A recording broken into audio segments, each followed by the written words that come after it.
Hello, and welcome to the Overly Animated Podcast, where we take animation seriously. We talk everything animation here, including Amphibia Season 2, which we'll be talking about today. I'm your host, Alex Bonilla, and today I'm joined by Michelle Andrew. Hello. Ali Martin. Hey. And Steve Zeck. Hi. Today we are discussing the latest episodes of Amphibia. We will be talking about from Scavenger Hunt all the way through to A Day at the Aquarium. That'll be about 8 episodes that we're going to track here. You can find our previous discussion on Amphibia Season 2 as well as Season 1 at overlyanimated.com. You can also find us on YouTube at youtube.com/overlyanimated. And wherever you listen to us, we appreciate ratings and reviews you want to leave us. But yeah, here we are, gathered again to talk Amphibia. We let a couple weeks go by and we've had some major events go down since the last time we got together to talk. Marcy at the Gates was the last time that we were summoned together, and now we have a lot more Marcy and other content to discuss here. So we'll begin with general thoughts, and then we'll dive in later with some of the bigger themes that have popped up in these newest episodes. Let's go to you, Michelle, first. I realize it's hard to summarize 8 episodes worth of reactions, but just what are your general feelings with the latest episodes that we've gotten? So I'll try to keep this spoiler free for opening thoughts. I'd say I mostly just went between 3 modes of feeling. One was just extreme uproarious laughter because these are some of the funniest episodes we've had all season. But also gut-wrenching sobs. Absolutely a matter of rewatching. And the third was really just feeling really gung-ho on theories in a way I really haven't for maybe since season 1 ended. There's just so much more to work with here than we've ever had before. And while I don't necessarily go to Amphibia to theorize, it's become quickly a very fun place to question things because there's still so much we don't know. And the little we do know, still doesn't feel like it's enough to really get us to the biggest parts of the show. So I'm in a really happy place mostly. I'm loving the season. I honestly can't believe there's still half to go. I feel like so much has happened already. But very hyped for more. Again, gonna keep it spoiler free for this section, but they laid out a lot for us to look forward to. I'd say the next 10 episodes whenever they come. Okay, so very, very positive. I wouldn't have expected anything different from you, Michelle, but in any case, thank you for laying that out. Ali, what about you? What are your general feelings about the latest episodes? I really like them. I feel like, I don't know if I'd say they're some of them are the funniest that we've gotten this season. I really like that the show consistently, it has episodes to develop the characters and they can still be just very one-off-ish humorous, and then a lot of the times the episodes will end on a very I guess cliffhanger-y note. They'll just give a huge either blurb of information or something cryptic at the end, and I personally really enjoy that, even though it makes me very nervous. Yeah, I mean, it's I think Michelle probably made this point that the theories are going to be even greater now because we're getting more information. I just keep thinking about the box because obviously we know Hop Pop. Box. Yeah, and the king is still sketchy, and I like that they're not touching on it halfway through the season because now it means we're going to get to the nitty-gritty after I guess in 2021, hopefully. Nothing but excitement really for what's to come. All right. Yeah, we are definitely going to dig deeper into theories and thoughts about where the story is headed later on in this podcast. But thank you, Ali, for that. Steve, your general feelings? These are fun episodes. I like the others have theories, a lot of theories, not only on what's going to happen in the stories, but also on relationships and stuff. Who's related to who? Yeah, it's a fun story. The king is sketchy, and who would know of the 3 mentor figures to the 3 girls that Grimy is probably the least sketchy of them all. So Well, how sad is that? Your Grimes Such a military man. Grimes got his This would own be sketchy. problems. Let's not clear That's him. true. But Very fair. It was a fun episode. And we talked about last podcast how Sprig was seen taking a back seat, but in these batches, he sort of got a little bit more focused than he did in the previous episode. So, to get back in his game, and even Polly had her moments here. Still no legs. I'm waiting for Polly to grow her legs. I mean, when's it gonna happen? Legs. very. We will get to a different chant in this group later on, but yeah. And even though he is sketchy, Hot Pog still is great. I love that whole black and white movie thing. Black and white detective. Fillmore, yeah. Yeah, that was great. That's funny. The gag of the narration and how it just cuts off. And the leaves and I don't want to spoil it, but great episodes. That's all I gotta say. Okay. I actually do want to jump off something you said, Steve, with we talked earlier about some of the characters being sidelined. I do agree that with this Newtopia arc, I feel like we got a little better with the balance of characters in this batch, and I appreciate it. We got a Sprig episode, and Sprig has had a bunch of moments. Polly is also she had a whole episode with Anne too, so they did. I think that this group did really well to pivot the focus back on the main characters while in this new setting. And like you guys have already said, it also pushes the story along a little bit, giving us a lot more details to work with that we'll dig into. I think that on the most important to the show is its themes of family, and I think that was hit on in different ways in this batch as well, that I appreciate, both with Marcy and Anne, as well as Anne with the planters. So it's just it keeps rolling on. It's got a lot of great moments in this batch that what especially warned me about this group is that I feel at least on the social media channels that I follow, Amphibia got a lot more attention than it had in earlier episodes. So I really like that it's got those moments and it's gotten that attention. So and I think it merits it. Amphibia is definitely on the upswing here. I think what also helps is the Owl House season's ended, so now it's sort of Amphibia's turn to really have the spotlight. For one extra week. Yeah. It's all about timing in this world, isn't it? Yeah. So, let's hear. Well, all of you mentioned theories and your initial thoughts. So, I guess we can begin there. Just get this, the story stuff out of the way, and then we get to the emotional stuff a little bit later. So we've got this story of the bots, the music bots, right? Mm-hmm. And at the very end, with the day at the aquarium, we get this intro with King Andreas, who finally reveals some new information to us. I did include in our outline, there's a link to a tweet that translates the runes based on previous episodes. We kind of already have an idea of the Newtopian alphabet. And so there is some interesting information there with regards to a whole prophecy going on.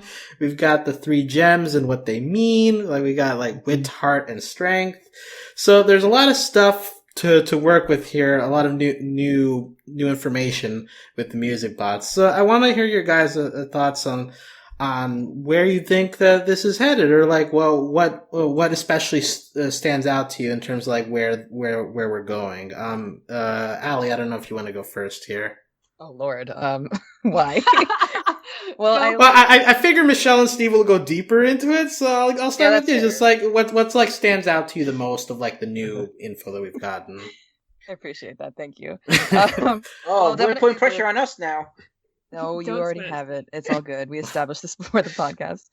I obviously the colors are the number one standout to me. Strength, very clearly Sasha, apart from the fist, it's pink diamond allegory. No. Heart, I would guess it's probably Anne. Maybe the blue eyes were a hint. I kind of doubt it, but it just makes sense because she's we got Marcy going, follow your heart. And obviously Marcy is wit because she thinks very logically. I don't know how to feel about the picture of them on the chest, where the pink one is the biggest. I don't like that hierarchical foreshadowing. I'm excited for the prophecy. I like that. I guess we're getting into spoiler territory now that they're going to temples to like restore the colors, I guess is what they're getting at, and like maybe each of the three girls will have to like go through some sort of trial. Like I'm not really sure, but I'm excited, and I'm like, I mean, like I said before, I'm just terrified, but I like feeling that with a show.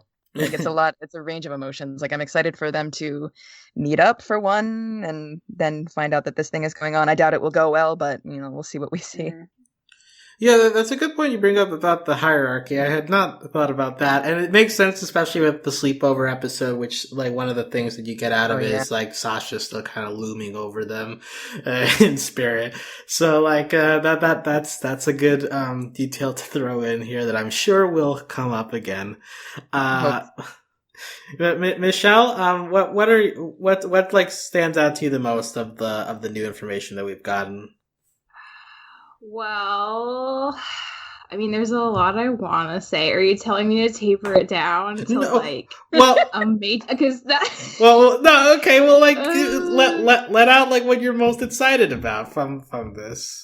Okay, well, first I want to give props to the images Alex is linking us to are from the Amphibia media account. Yes. And they're linked to like a big fancy Discord with like the most users I've ever seen. It's very intimidating. I just joined them and I'm in over my head.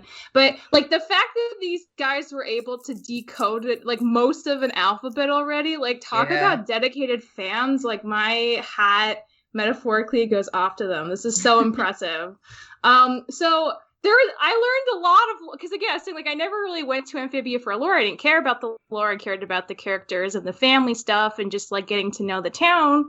But now that the lore's here, I've been catching up quick. So just like the fact that there is an established like prophecy about these three girls, and it seems like it definitely specifically is about Anne, Sasha, and Marcy, just based on like the mural behind the Amphibia logo, which I'm also like so happy that was just hiding in plain sight the whole show, and I only noticed like 2 weeks ago. But like that is so shocking. It is so, I love it. It's so good because that kind of thing is the same thing as like the three temples, right? Because then you figure out again from the same like amazing Discord group, they figured out day of after the aquarium episode, they're like, oh, like these three temples in the book are like in the background of the new credits. Literally all three of them are there. And it's like, oh my god, it's hiding in plain sight again. And we didn't know for however many weeks, but now we know. So there's so much good book info here. One thing I really like is that like on the temple page, you see three weapons, a bow, like a broadsword, and a dagger. And if you look at the mural behind Amphibia, they're holding those three weapons. So Marcy has the bow. And then like there are two like sword-esque things. I'm assuming maybe Sasha's going to have the dagger and Anne's going to have the broadsword because it looks like the one with the craziest hair, which is Anne, is like clutching it with both hands, which you do with the broadsword. And Sasha's bearing hers with just like one hand, which seems to indicate more of like a dagger kind of stance. So, like, that book's already setting us up for so much. I'm like, honestly, though, I have, like, so many questions. Like, I for the life of me, don't understand why a music box has a portal to other worlds. It's like the weirdest thing to make, like, a portal, but I'm assuming there's a reason. I don't understand why there's this big bad they have to fight, like, this giant froggo.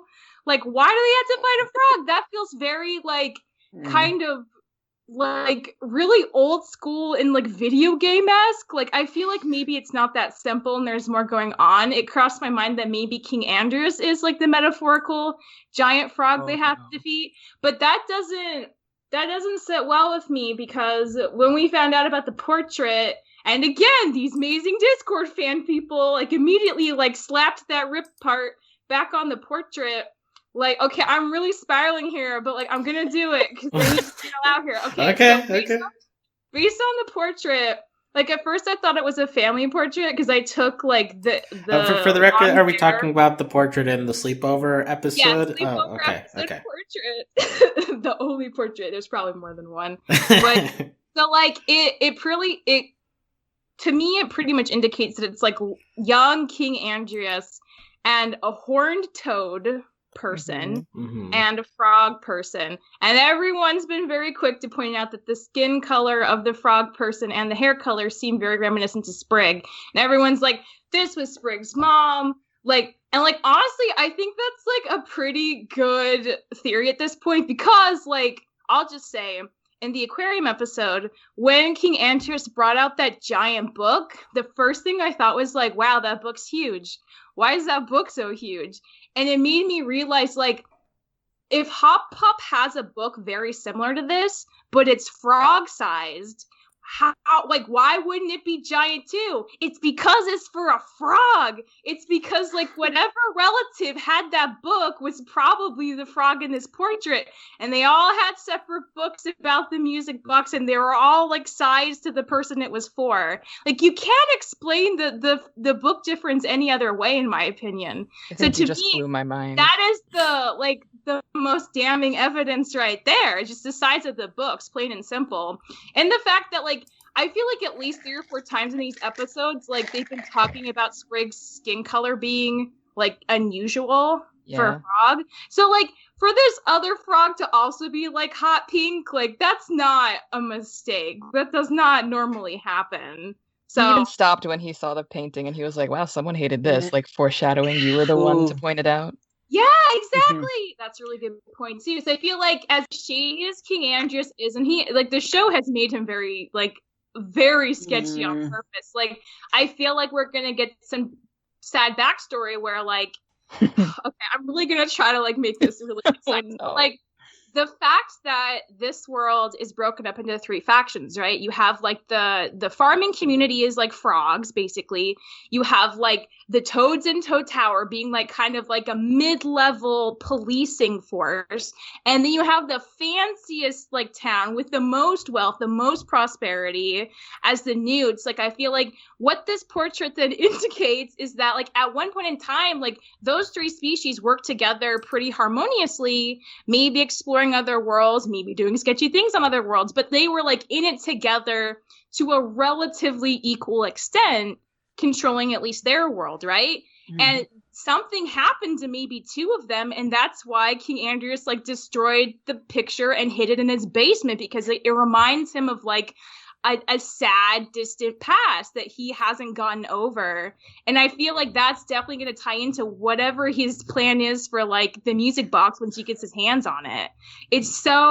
I love it. It's so sneaky, and I feel like it's going to take a while before we actually get there. But, like, I've seen theories of people saying, like, what if Captain Grimes is, like, tied to that horned toad guy? Like, maybe that was his relative. Like, who knows? But I love it. It's going to be so messy and complicated when we finally get there. That's the end of my theory corner.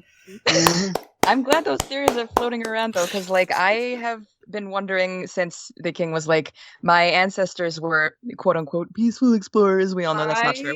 And then now, like, thinking about the fact that other species could have traveled with him and, like, they worked together, that is, like, a whole other set of layers I didn't consider. I think maybe the mom even, like, maybe if it is Sprig's mom in that picture, maybe she died on one of the missions, and that's part of why, like, they stopped.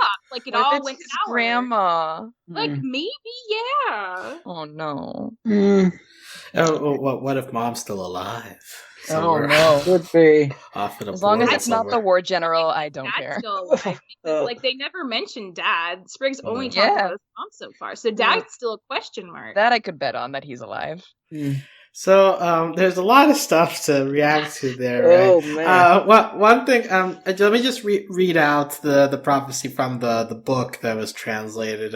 3 stars burning bright come from beyond. It spell the night. I feel like that's, like, our key. Like, what is that? Like, but I'm sure. It rhymes. Should they fight or embrace the fall? Their choice will determine all. So we got this prophecy of, like, 3 people from a different world. In this case, our girls. Coming to do some to expel the night, whatever that means. Michelle, you were alluding to it being like a big bad of some sort, right? Could be King Andrius, could be something else that's threatening this world. I don't know. But also, there's 5 other planets connected to this one. It looks like on this picture. Yeah, Well, there's Allie, another. that's a good point. I think 4 of them are connected, but the Earth is not. isn't. You see, the line Yeah. doesn't connect to it. That's so. So Oh my god, the it's so connection's weird. broken, and why is the connection broken? And this is a really crack theory, but you guys know how old music boxes work, where there's like that inner metal part, like the one we see like on the picture with the 3 temples. You crank it, and then it turns. And the way music notes work is you have these long metal keys that strike bumps on the middle part, and that's what creates notes. So I look at some of those lines and see like these long-looking key things, and I wonder if because it's a music box, that's how it connects.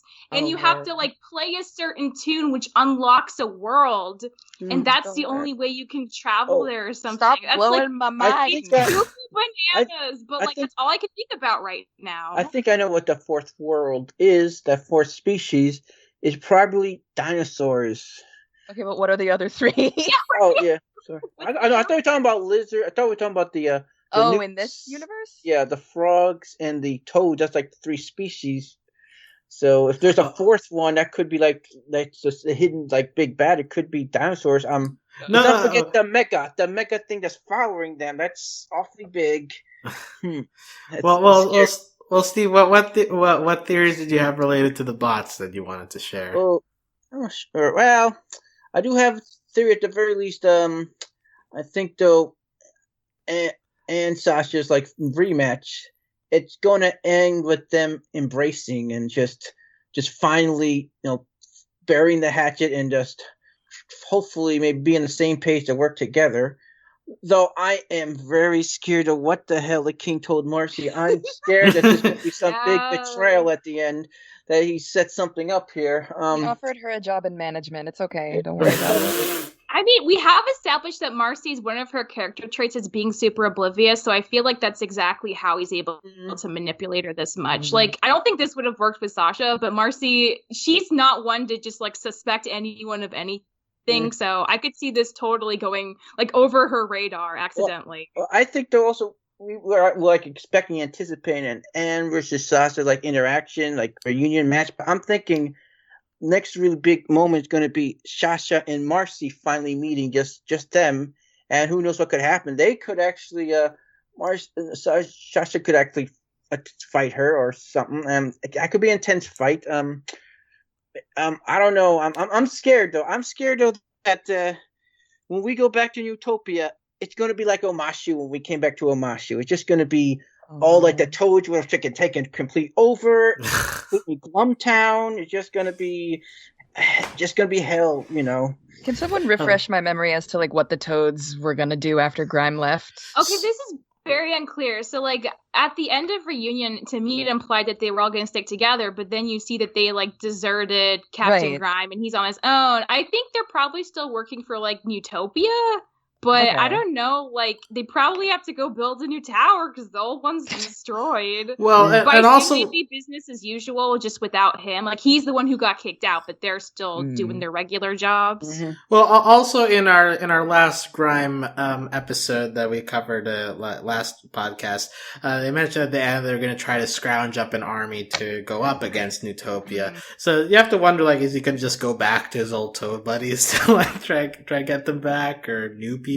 Like, what kind of army is that going to be? We didn't touch on that in this batch, so that's still up in the air. Well, what they're doing. Yeah, we're due for a check-in. I really want to, like, all the stuff that hasn't been touched on is what I want to know the most, obviously. I feel like the show does a great job of building it up and, like, keeping it in the background without it having seemed like it's not coming back, because it totally is. But one thing I want to touch on, related to what Steve mentioned with that final scene of the king bringing a proposition to Marcy, we get this. Last time we got the introduction of Marcy, and in this batch we've like gotten to see them interact a little bit more, and we've gotten over time of revealing that like Marcy is obviously very book smart. She seems to have problems asserting herself, or like it really spread, like, in that initial episode, she talks about how, like, Anne is very quick to make connections and she's kind of jealous of that. And then in this final episode, we also get a little bit of a view into Marcy talking about thinking with your head and not with your heart. And eventually she comes around and, like, lets Anne do her thing, but she seems very hesitant to let that happen. So we're really like setting up the dynamic of like Marcy is a lot more of a logical thinker, and is more of an emotional thinker. So at least like my personal interpretation of what could be the proposition at the end is like King Andreas is going to try appealing to the logical side of Marcy, and that's what like worries, because it's like, yeah, like with the right amount of like manipulation, like you could like make Marcy think that something like is the quote unquote right thing to do, even if it doesn't work out for Anne. So that's kind of what scares me, is that like the way they're setting up these two characters is like I'm gonna put them at odds when the outside force of King Andreas gets a bit more handsy. Oh Lord, More what a handsy? phrase to use. I It makes me worried though, like what sort of realm of possibilities is there that like makes logical sense for her to like betray Anne in a sense? Yeah, Like, I honestly don't buy that, just because, like, in the moment you pointed out, like, exemplifies this really well, because, like, even though Marcy keeps saying, like, this is the logical decision, this is the logical choice, her heart wins in the end, because Yeah. she feels for Anne, and she cares about Anne, and she understands emotionally that her friend feels like very connected to this frog family, and she cares about that more than her own feelings of probably wanting Anne to stay with her, because she's lonely and she also misses her friend. So I feel like Marcy's ability to compartmentalize those two things speaks for, she's not that like being like oblivious to King Andreas is one thing, but I don't think if he had like a super devious plot that she wouldn't catch on relatively soon if it was going to directly endanger one of her friends. Like, give Marcy a little more credit. Yeah, it's not that worried, but I just worry like that King Andreas, like what his plot is. He might like do something, maybe not to Anne, but he might want to do something awful to the planters and all frogs and toads. He might, or even Newtopians. He might just, like I said, we all know his little. My ancestors were peaceful explorers is a bunch of bull, so yeah.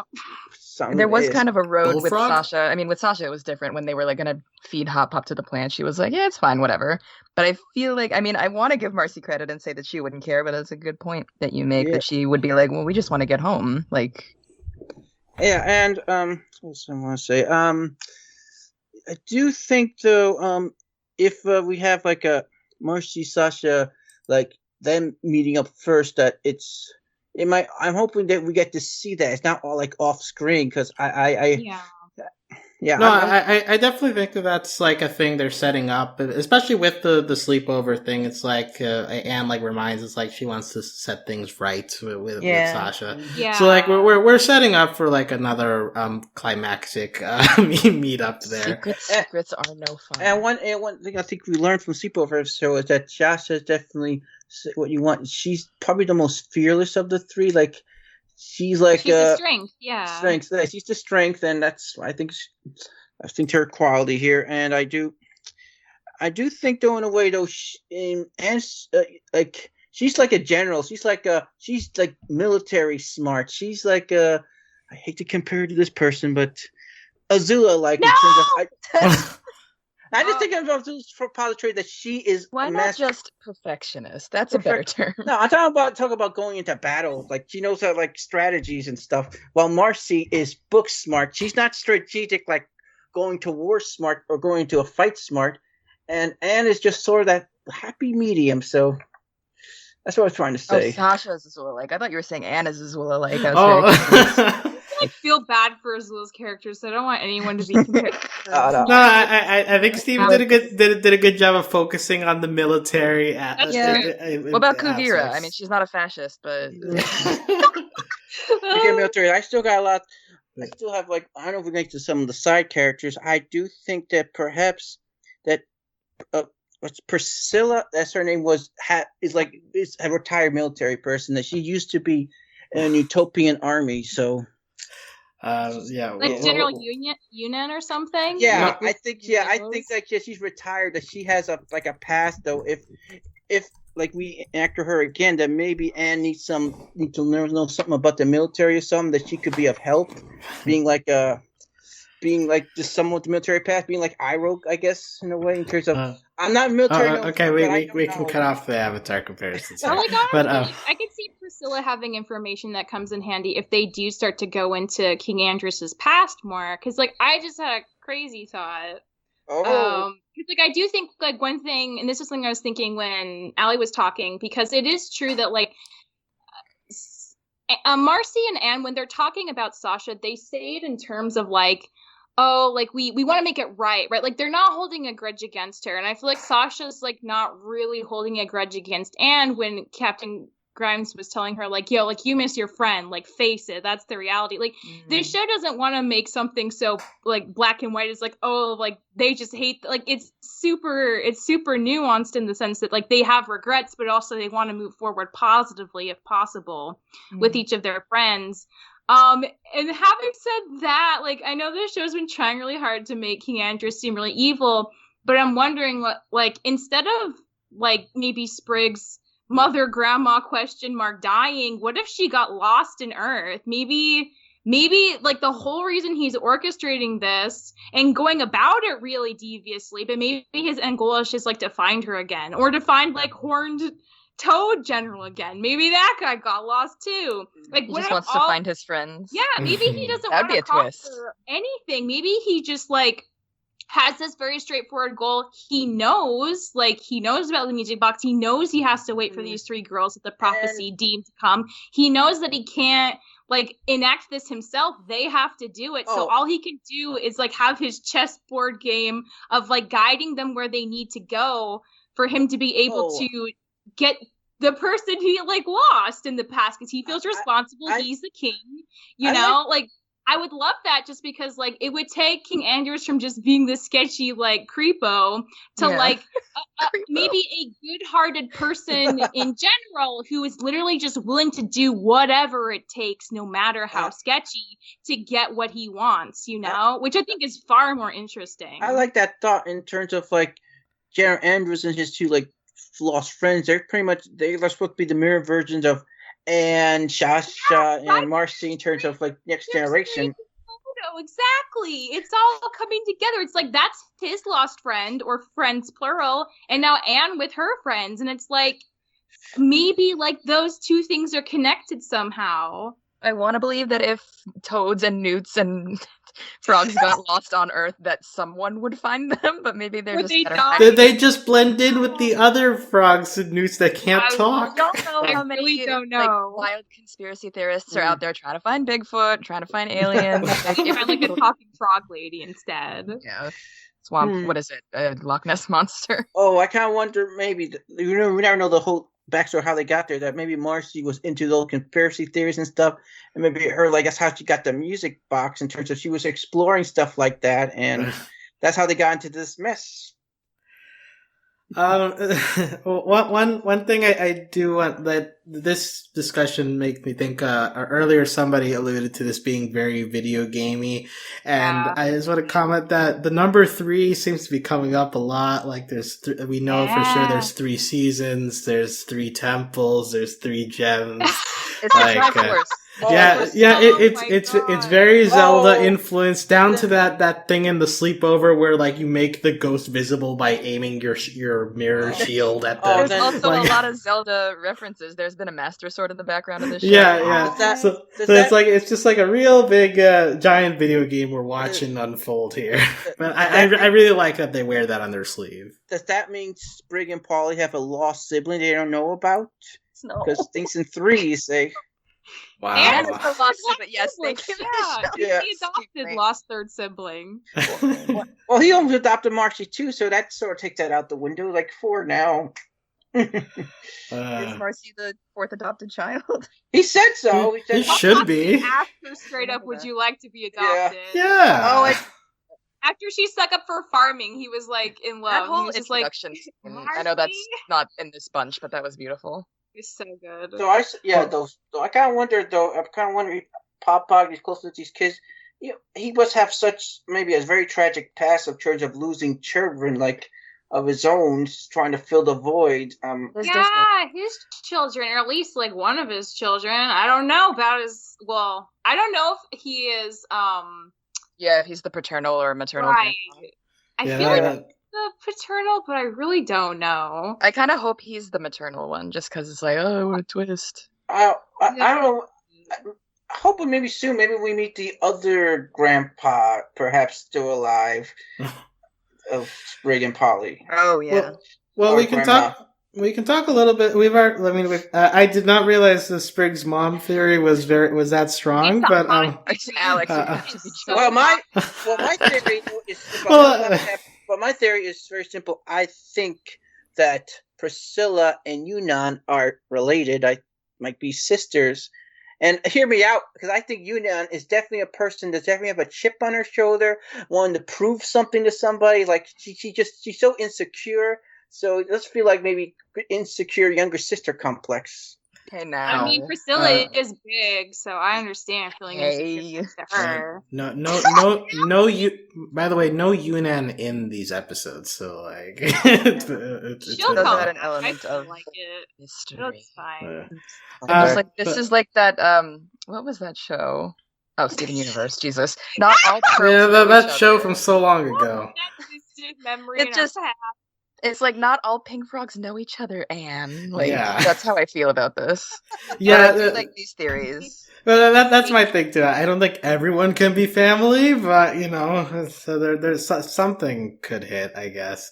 But this does lead into like another big part of this group of episodes, which is like making sure. I mean, like this show has always hammered home like Anne's found family situation here, but like especially Shopping Mall is a big episode for reminding us that Anne still has a family at home that she misses, about also reinforcing the relationship that she's developed with Sprig, especially. We have a very moving final sequence there where they talk about their moms. We get Sprig talking about his mom for the first time in that much detail. You get the new credit sequence in the process. Lots of broken hearts were had when that episode aired, and I want to hear your guys' thoughts on that. Michelle, I know like you had a whole Twitter thread like breaking down that particular scene, but like something in particular that you want to highlight from how that played out.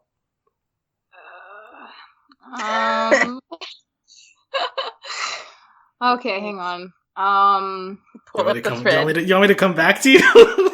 No, I'm just like trying to think of. Okay, I'll just give I have I have like a thesis about why that scene is like so important, and I'm like in the process of trying to do a video on it, but it's like really hard because I keep getting Nice. emotional talking about it, which is not professional, so it's taking me a long time. Hey, it's fine. Essentially, like the thing I really like about the end of Hopping Mall is that it feels like this really nice like second chapter to Reunion, because at the end of Reunion you had like Anne having her fall out with Sasha, but also like Sprig really supporting her, and Sprig kind of being the friend she needed to kind of stand up for herself and turn against Sasha maybe for the first time in her life. And that's like a big pivotal part of that episode. And at the end, like she's crying and Sprig like holds her, and then all of the planters come and hold her, and it's just like it's like sad and heartbreaking, but also like you get the fact that she has support in that moment.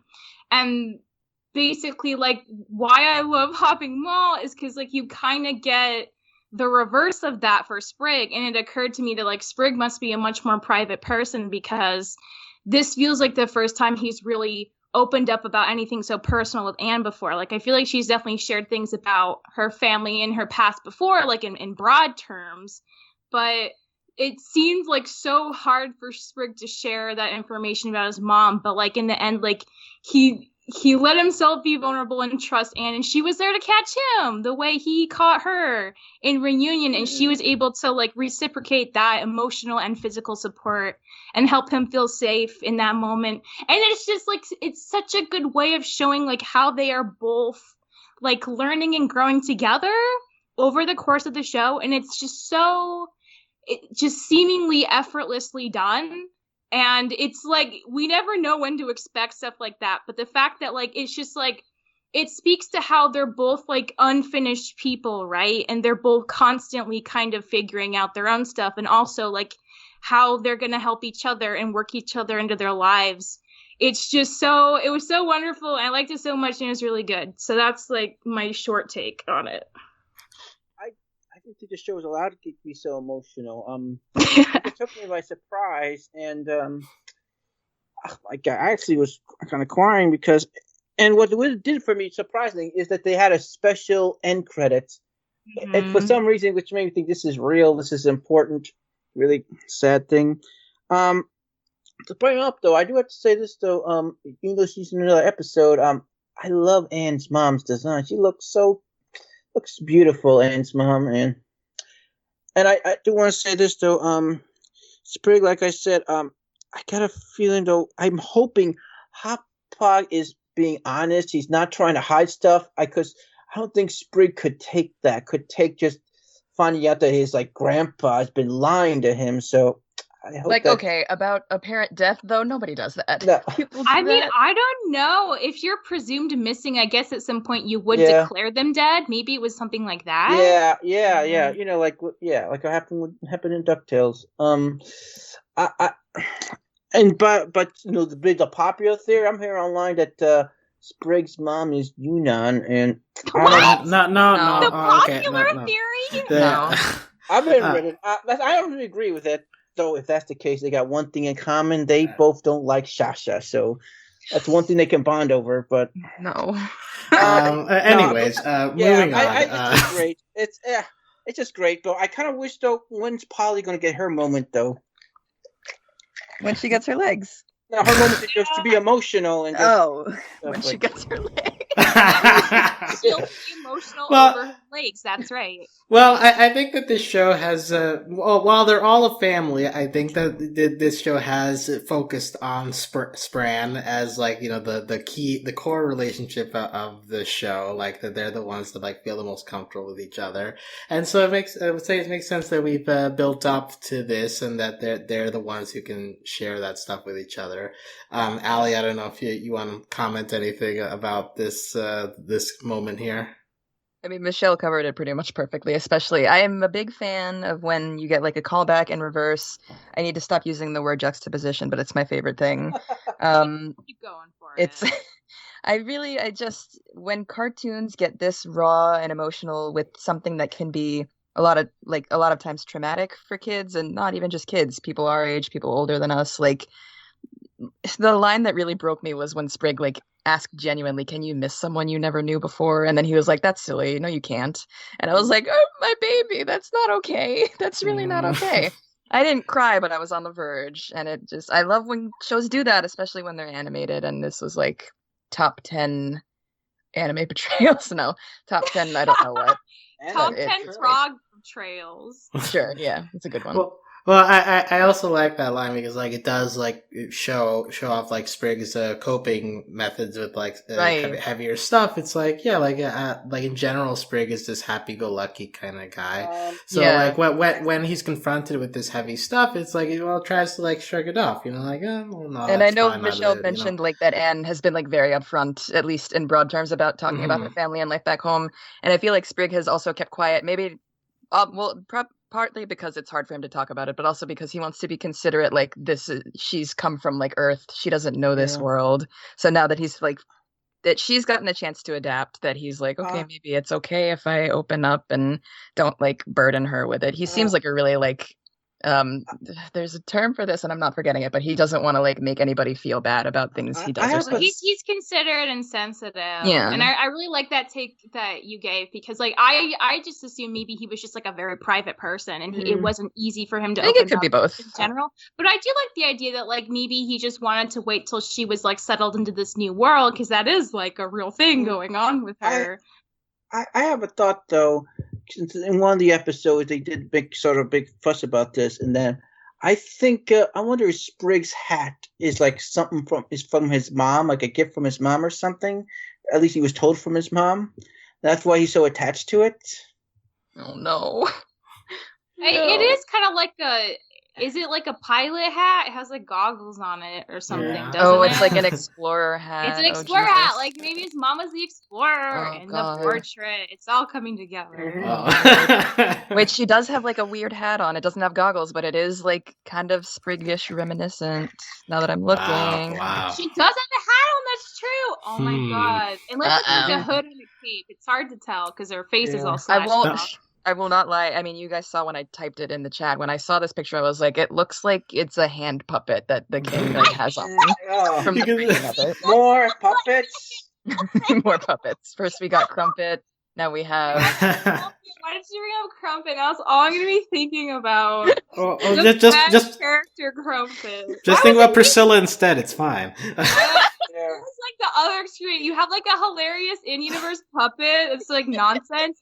You have like the hottest, most amazing woman in the world, like just there with her beautiful daughter, who like also has a scar in her face. Like she's small, but she's also scrappy. It's like the best thing in the world. I want to high five whoever thought of Priscilla. her line. I think you shared it in the server, Michelle. It was the line that's like, "How do you spell winner?" Yeah. Thanks, sweetie. Oh my god, it's so good. Yeah, well, we can like shift into like less serious stuff, talk about like some side characters, for example. And I will say Pearl is also a delight, the little daughter of Priscilla there. She's just like so round and cute, but like also like is keeping up the tough girl vibe. So kind of similar personality to Polly, I'd say, but just Pearl is real cute. But I love how even the Pearl, though, she said, "Not the baby," implying that she's definitely older than Polly. Like, Oh, maybe, yeah. Yeah. But I feel like Polly was never just like a normal baby at the same time, though. Yeah. So maybe the bar's just risen for all babies because I still don't get that joke. I don't get it. I'm still assuming the baby also refers to Michelangelo because he's not just yes. a baby. Oh my god, Michelangelo, the cutest baby. Oh, I think I know where I heard that phrase. I think it might be a reference to the catchphrase from the 90s sitcom Dinosaurs. That's just a phrase people say. Yeah. But that was like not the mama, right? That was Oh, no. Oh, yeah. Oh, yeah, it was. No, but The yes, dinosaur show Micro. was, "I'm the baby, gotta love me." Wow, somebody who understood one of Steve's references. I'm impressed. That's terrible. That's not Terrible. That show was just another discussion. Yeah. Probably on Disney Plus. Anyway, Michelangelo is also a very cute little boy there. We'll go off on like when tangent. Michelangelo opened his giant eyes and made that cute little sound. Bradley Baker, man. Oh my god, what range! Wow, so the same person who does the voice for Bessie also does Michelangelo? Is Oh, that it? speaking of voiceovers, Don't you can't. act fake surprise. Yeah, why are you acting surprised? Wait, by the way, one of the episodes, the security guard, he's our buddy Boxman, Jim Cummings. Yes. I love that man. He's also in everything. I love how Boxman is in one of our podcasts. Like, Call back. yeah. And by the way, Have an OKKO crossover. Who cares if it's a competing network? Just do it for fun. Like the Gravity Falls one was great, but we need a OKK over Well, crossover. We need Okay. to see Boxman honeymoon in Amphibia. That'd be great. so I think what they're Okay. going for, the Disney though, was supposed to be like a Goofy movie reunion. That's Jim Cummings, Bill Farmer, but for Oh, us, yeah. he's Boxman, right? Well, I was gonna say Jim Cummings is using a voice closer to like Pete from a Goofy I know, movie I than know, Boxman, That's but- true. That's true. Is that why you linked that scene earlier? Yeah, because I was like, oh yeah, that guy. I remember that movie. And, I need to rewatch it though. I haven't seen it It's in a full really in a good long time. But other like notable side characters from this batch. There was that bellhop voiced by Kristen Shaw in the hotel He episode. speaks for our generation, just like in debt, like 4 so years of tired, university, working a minimum Yeah, wage job, just like not nothing getting but enough lives. from what is it? I mean, I guess it's kind of customer service, not getting enough Yeah. tips. I kind of wonder if this implied supposed to give us a hint over the overarching part of the poor disproportionate of wealth in this world in Utopia that's just messed up. They definitely talked about it with like raising the taxes in the first episode, right? Yeah, that's If true. they even Classism has invest somehow been Yeah. a thread that's followed us all the way through. Somehow, that's like the overarching thing in the show, and it's my favorite aspect of it because I Yeah. love a good Greedy commentary. corporate capitalism. Well, which is why I do love the theory that it's like the three were once in like the toads, Yeah. frogs were all in Yeah, like equal right? standing, and then like So- diverged And then over it all time. fell to this horrible like discord. I I'm- love it. It's almost I'm a little too reminiscent of something. that I mean, can like, think of. I'm thinking. I'm wondering if we're gonna have a Robin Hood character. At some Ooh. point. Quick Andreas, maybe he's like Prince John, because I do think Lady Olivia. She reminds me so much of Maid Marian. Okay, I kind of want her to be like. I feel like the king, as sketchy as he's being pointed out to be, I feel like it's a red herring, and that Olivia is going to be the sketchy one because she's thought the smart that. one. Yeah. I thought that, but now I don't know because Yeah, I any don't know woman anymore. who has to put up with like kids in Yeah. the night and spike her She's- lemonade to stay she's- alive, like has to not be all She's that, too you know what I busy. mean? That's She's- too relatable for her to just be straight up evil. She's too That's busy. true. She's too busy getting drunk to be an evil. So I All right. like. I can never unhear that line. That was like the funniest delivery on anything in the world. She's a wine mom. She really is my mom. Terrible. Yeah, I guess that was our big Lady Olivia appearance in that episode. I'll say like I don't really have a handle for her besides like annoyed. Like I don't know. She's trying to do her job, but also like she's more competent than the king. Maybe he's like kind of a jokester compared to her. I kind of watched like maybe her to be more Marcy's mentor, to be Marcy's hot pock and grinds. To Marcy. Yeah, but that's what the king's doing. Like she kind of I really know. respects Marcy, though. She refers to Marcy as Marcy. Like that's more respect given to her than like anyone else, maybe even the king, because she seems to have a little disdain for the king. But she seems to straight up respect Marcy, which is like a lot for Lady Olivia. Yeah. I feel. Mhm. How do I feel like this is like just a king monarchical thing that I'm missing out on? How do ladies relate to kings? I don't know.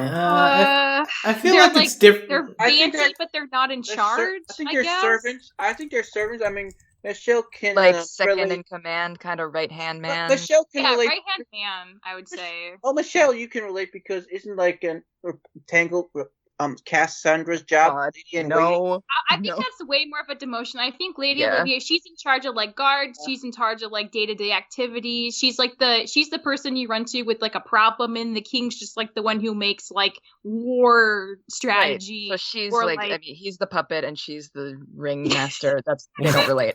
But like, what I want to know how she relates to him. Not hopefully blood Jenny, related, but like, DNA, well, like family-wise. like if why? they're How did she maybe- get this role? Like, Yeah, why? because, is like, she doing this job? Another thing is that she seems to be very insistent on following castle protocol while the king is like Yes. whatever. So it's like, why Yeah. is she the one in charge of this? What if, I hope she's not the younger sister. I would be really pissed. Oh, that would off. be so I think- terrible. I I would think be perhaps- so upset. I would I- throw so mad. something. I'm thinking she could be King Andres' niece, perhaps. That's better. Yeah, I a would niece appreciate would be better if she was an older sister and they didn't give it to her because of gender. Like, I don't think Amphibious Oh, the that's kind of show that would worse do than that. younger That would be way sister. worse. I don't think we're going there. I like the idea of niece or something. Yeah, Well, she seemed much younger than King Andreas to me, but it's just because she's. She's tiny. just smaller. He's just okay. I know this is a tangent, but like, why in the world is King Andreas like 16 feet tall? Like, why is he as tall as like the house? Like, he's as I'm tall like- as the planter's house. Why is he that huge? No one else is that huge. My only understanding is like he's just really old, but he doesn't look old and he doesn't act old. So how did he get Was so it big? established that he's like kind of ancient? No, one said that. I don't think know he's why, just but I years like or that it like something. it's another thing that just hints at like a hierarchical thing. Like the royal bloodline is huge and they're My just God. towering over and everybody. also it's kind of Why amazing. would Lady Olivia be so small? They're like, Maybe Yeah, they're not they're related. hey. It's amazing though. Keith David goes from one Disney show being a sketchy person, and now he's in another Disney show being a sketchy, all-powerful person. I'm talking about Star versus Glossary. Brought the receipt. Oh, yeah. Oh God. Oh, okay. Glossaric was less Is this- sketchy. He was just annoying. I'd already forgotten about Star Versus. Sorry. Speaking of classism stuff, there's also that episode about college that probably hits well with Yes. with many Oh, people. God. The An episode of the show, period.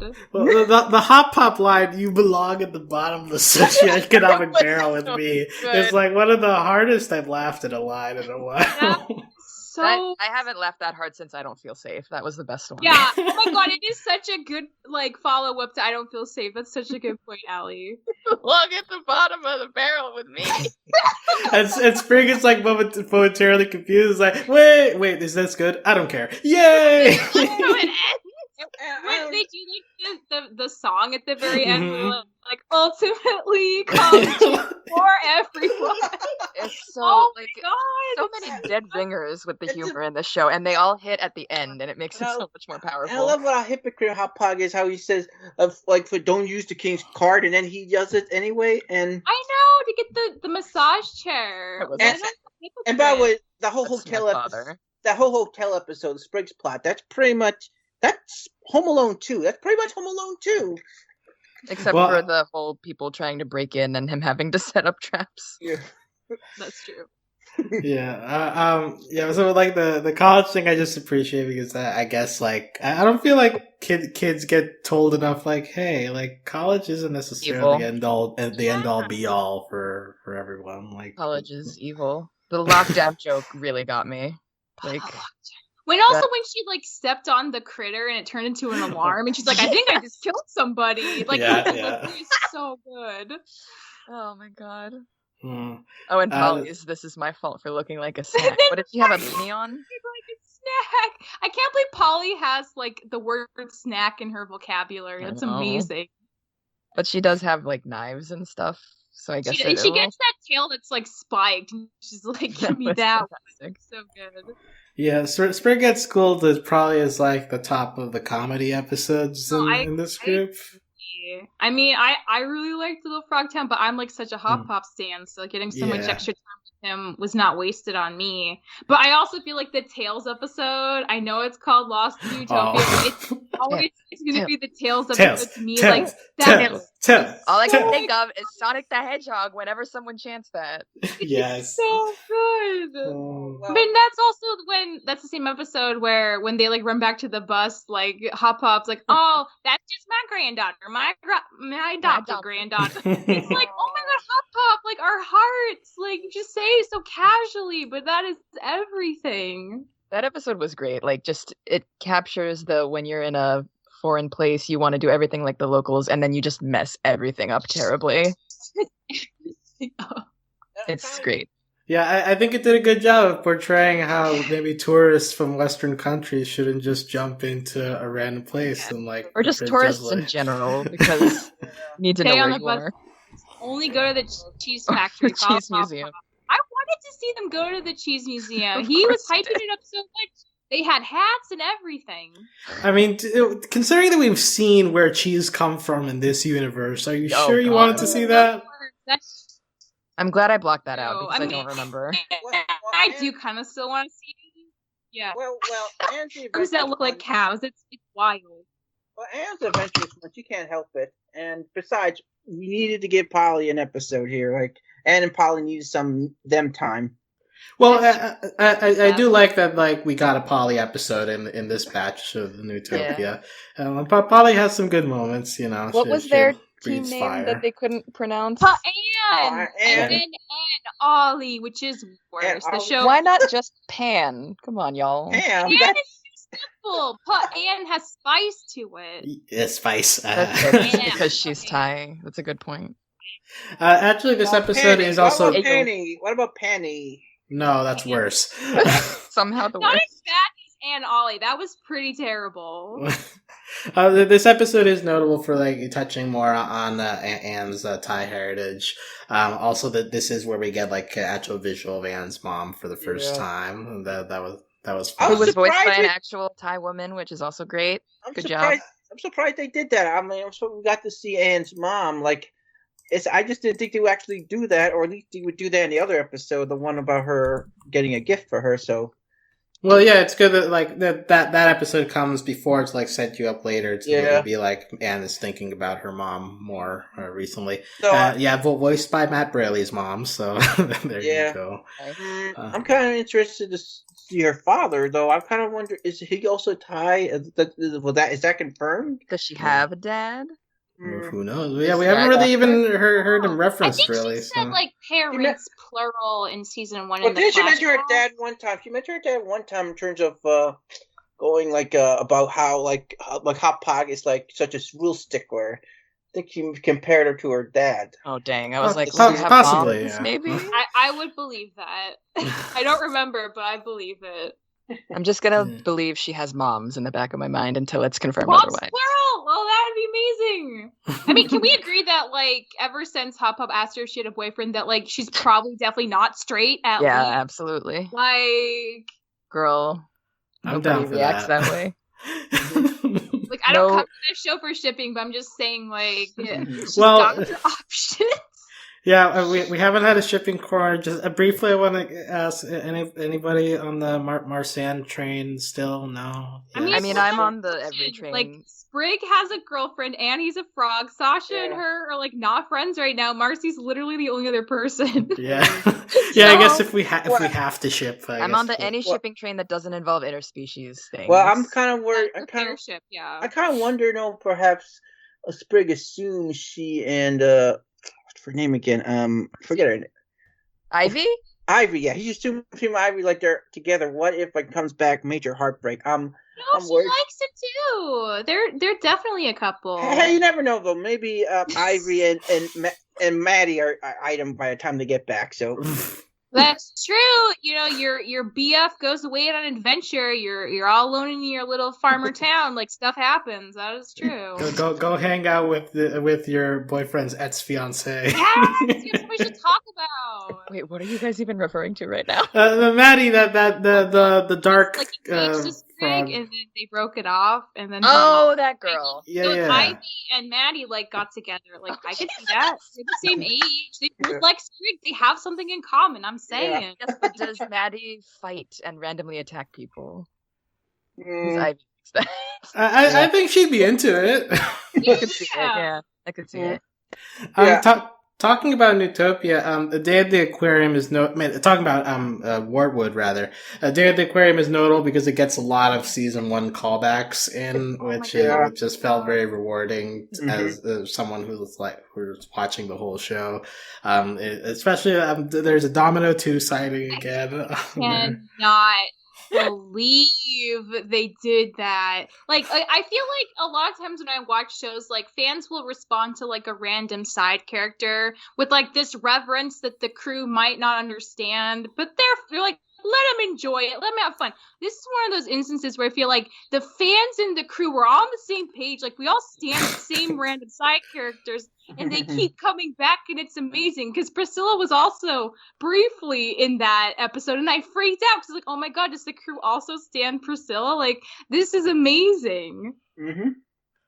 Yeah, and there's also the bringing back from like episode 2 with the snake when like Spran bonded for the first time. You had the return of the whole set him up, knock him down thing. So it's just it all felt very. I mean, it felt very finale-esque in a way too. It's like Yeah. really bringing it all home there. Well, one thing I don't like Mr. Anne's little like suit, which I always like her suit or her like boyish hairstyle in the season finale. More of that, please. I like that. Wait, the season finale? Yeah. We'll get Anne in a suit for the season finale. We'll bring that back at some point. All 3 girls meet up and fight at a dance in suits. Wow. Yeah. Could you imagine? Yeah, I'm imagining it right now. Thank you. Let's see. Episodes that we haven't really talked about. I mean, Scavenger Hunt is like that. The first like Marcy in Newtopia episode. She's like got a hold of things. Also, there's a fellow cat creature there, a goblin. A wonderful, scraggly old cat goblin. So once it was revealed that a crew member, it's basically like, so Domino 2's like cat Sona of Matt Braley's cat Domino Prime. I'm sure he just calls his cat Domino, not Domino Prime, but I think Domino Prime is a great name. And this other crew member had a real life old cat named Goblin, and they got to do a cat Sona. I want this to be a reoccurring thing now, where all crew members with cats gonna make cat Sonas. Yeah, that seriously. they insert into episodes of Amphibia, because what else? Like, come on, we gotta do more. We have to. We can't go back.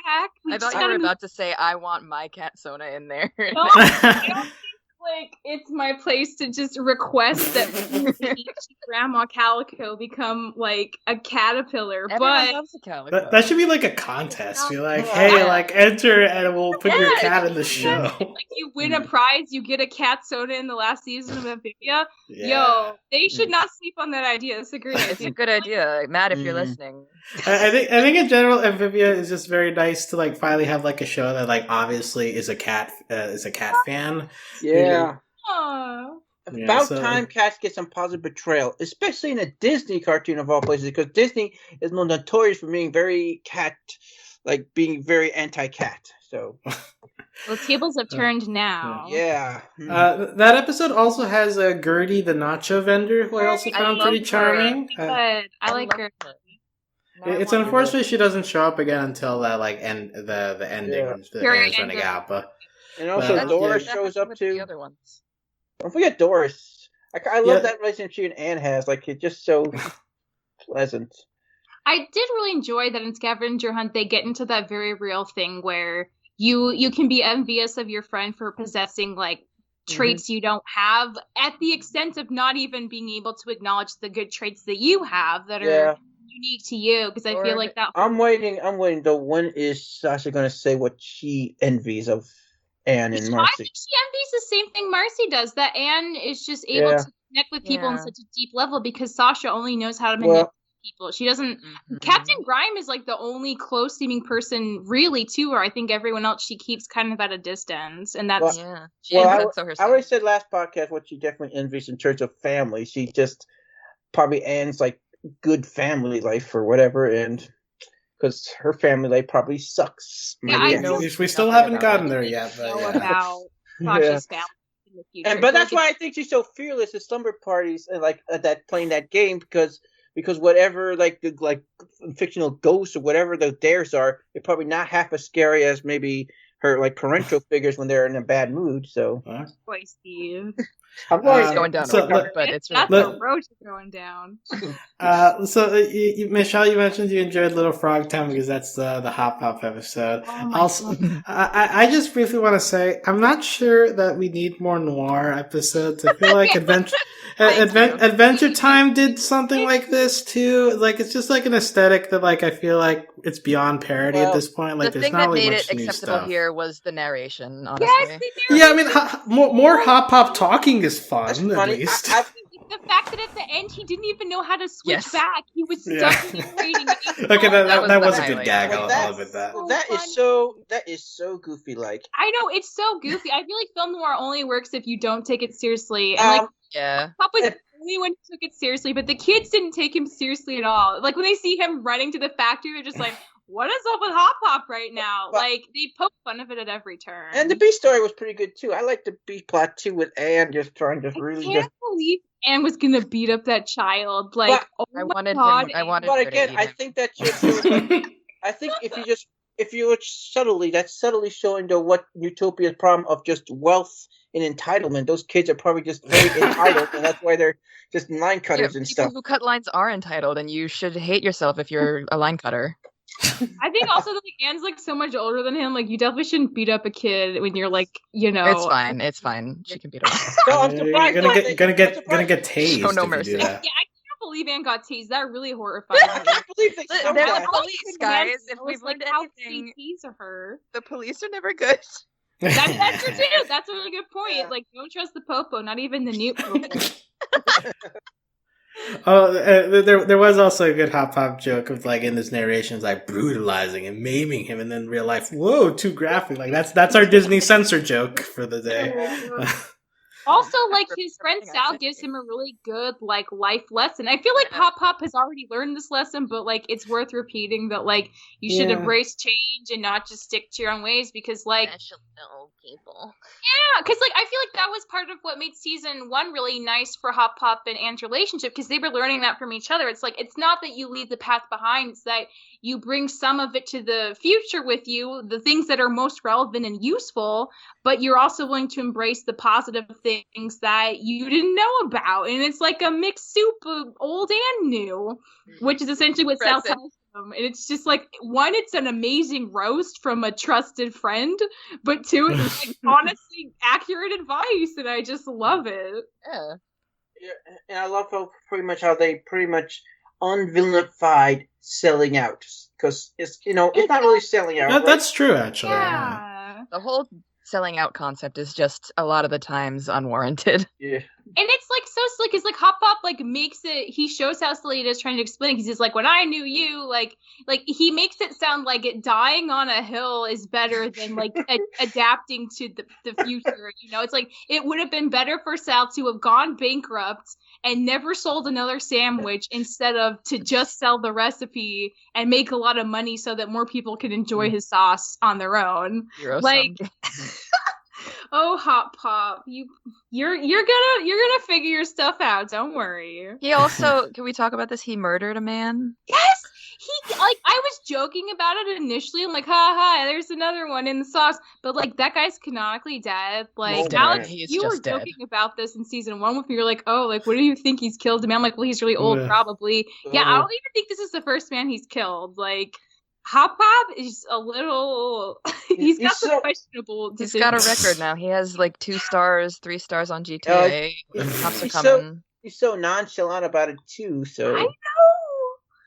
He just jumps out the window when they find out about the body. Yeah. Yeah, seriously. Like, I was waiting for like a Rick and Morty-esque, like, that we're gonna see a skull float up in the vat of acid. Like, Oh, God. I really expected it because we have seen skulls in the show before and bones. So Yeah, I mean, those ghosts were dissolving those bones in the sleepover Yeah. episode. oh my god, the Yeah. ghosts. I really We gotta like talk the about the ghosts, ghosts. though. They were so cute. Did anyone else think they were cute? When They were show? adorable, but also what in the F were they? That little Understand why the, they look like jellyfish and crabs and stuff, but like I don't know. Some people were saying they thought they were guardians and not the royalty ghosts. That's Like also they were what I- guarding the crypt instead of being the actual I'm ghosts. kind of wondering, are they bodies of spirits of people that King Andreas have killed? I'm wondering about that. I don't know. that's a theory that I did see floating around. Like That's a people, wild one. Andrews is buried. I just like that. I mean, I went in your reaction video, Michelle, when you saw that they were like becoming corporeal, and then you were like, "No, don't beat them up," because that was my exact reaction. Yeah, because why would They you were do so that? They're just so cute. Like, Now and they're they really harmless, stack hopefully. them up. Like, if you can Yeah. touch them and they don't turn you into acid, like, it's fine. You just push them Yeah. out, give them a little nudge. Scooch them all through the hole in the basement and just let them go back there. Yeah, take a nap. Some animation notes I just wanted to hit. In Little Frog Town, they like do more of those like the zoom in shot on Hop Pop with like the lines to make it seem like more anime stylized. And then also in the Planters Check In, they do that thing with Sprig's face again, where they like zoom in and like have his eyes really big. I just like love when they like stop to do like the real wacky faces. We with the also, frog there was people one and stuff. in the sleepover where he's like, "Better make these count. These memories are formative," or whatever. Yeah, there's that one too. Yeah. They really love those zoom in shots. So I do too. I don't live fault for them those. for it. Every moment that Hop Pop was on that massage chair and hopping Oh, balls yeah. killed me. Like every face he made was like, he goes through a range of emotions, like joy, surprise, like contentment, like every one of them was just so exaggerated and so good. I like the last aquarium. I'm pretty sure that's supposed to be like a parody of SeaWorld. Oh, totally. Yes. Oh my Yeah. God, yeah. Is that- That's why I was- Is that owned by Disney, or is that a Disney like competitor? God, they better not own SeaWorld. That's gonna I be so imagine scary. that's not out of the realm of possibilities. But I was like, I'm when sure Anne they want it. when Anne said, like, I used to go to the aquarium all the time to like feel, when I was down, it always made me happy. And I was thinking about it. I was like, I did when I was a kid until I learned that, like, all the horrible stuff goes on. Didn't know how bad they are in real life.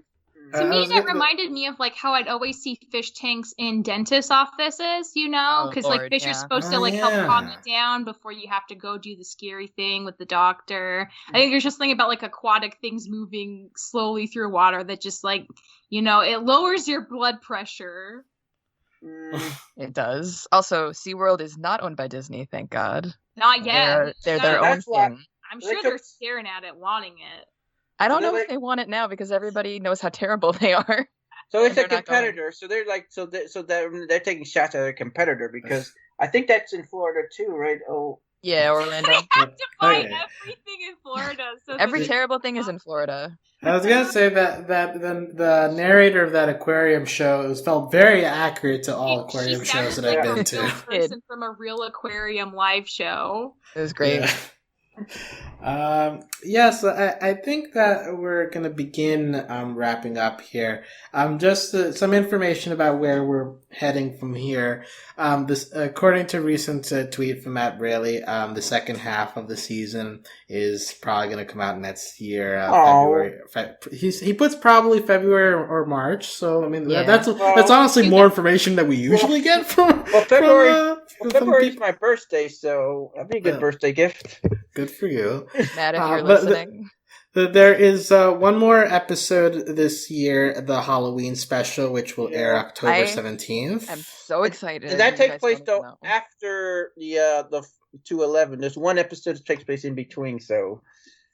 But apparently, it's not, super plot-related, so it'll be fine to air out of order. It is spoilers to what happens, especially if you read the episode title for 211, the second one.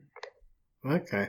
But, so we will have that one that's kind of out of order, but other than that, it seems like the full-on story won't keep going on that till next year.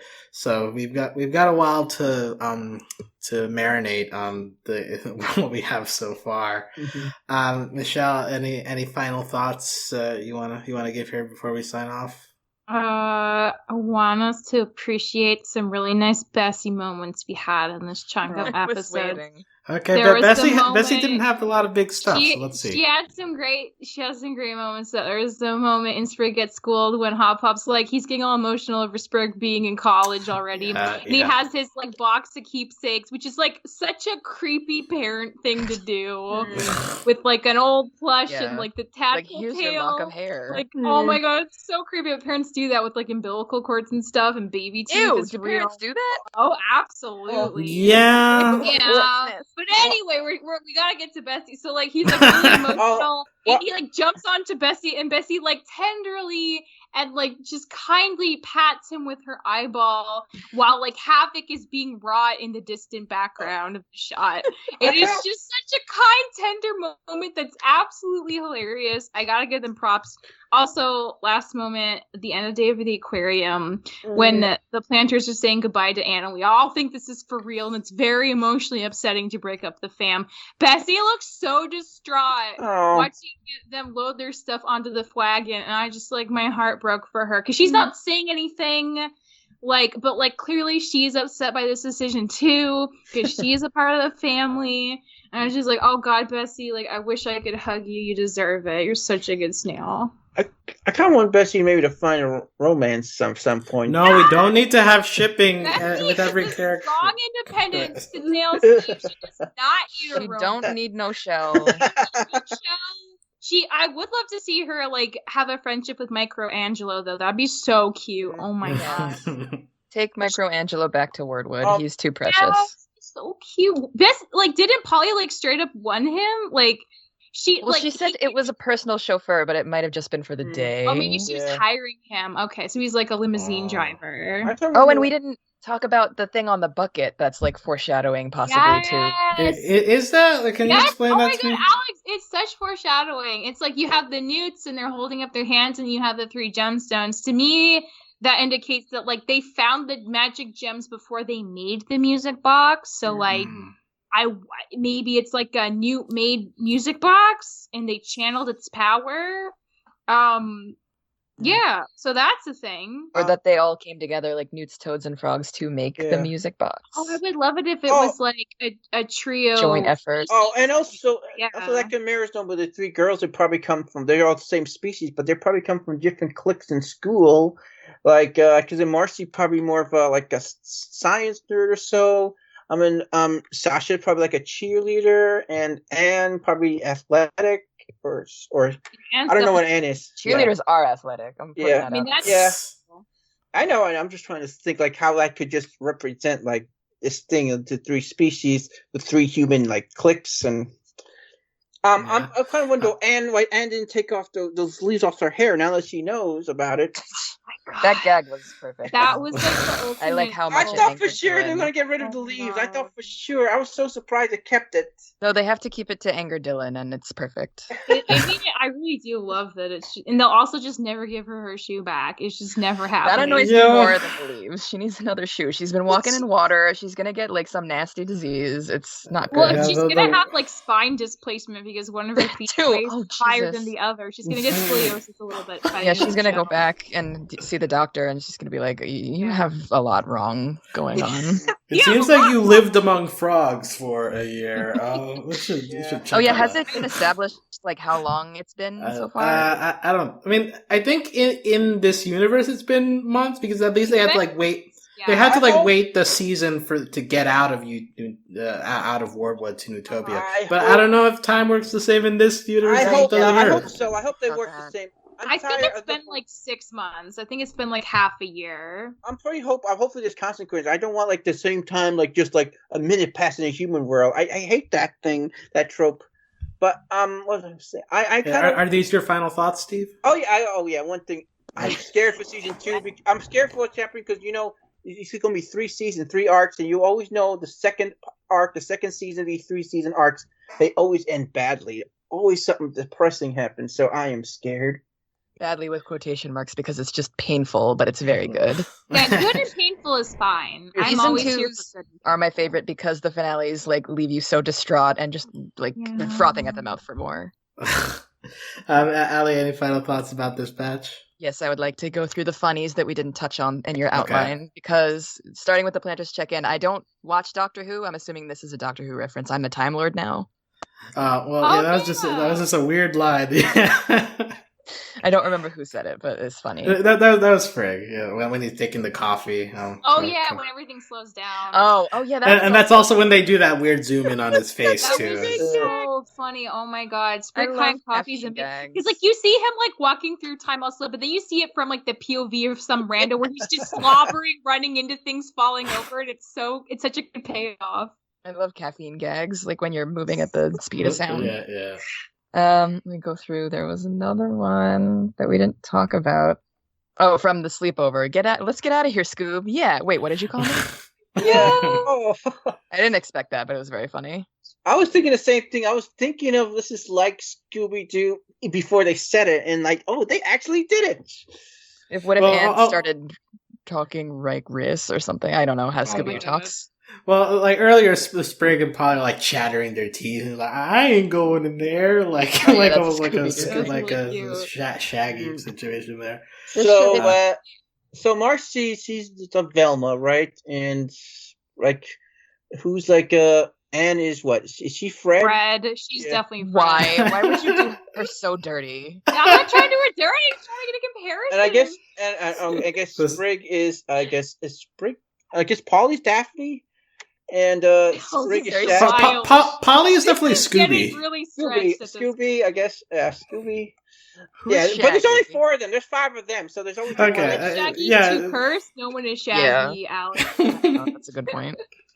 This show really, I Okay. mean, obviously it's underrated for so many reasons, but the humor, like Disney just keeps surprising me with how well they let their shows get away with so many gags that like either go over people's heads because they're like not mature enough, not mature, I'll say not old enough for, or that like don't connect to their network. To me, that's surprising.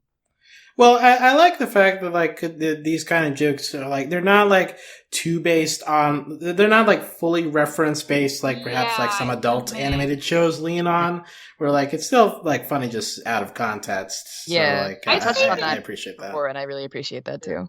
the majority of the jokes I feel like are much more about the context, framing, or like slapstick nature of a situation, which like works for me so much better because I feel like I like references, but sometimes I get a little tired because I find them like distracting because they pull me out of the immersion of a show because it references something outside of the universe. So I kind of appreciate that like the joke ratios, like the references are like few and far between at times overtly, and like I feel like that's to the show's benefit, at least for me.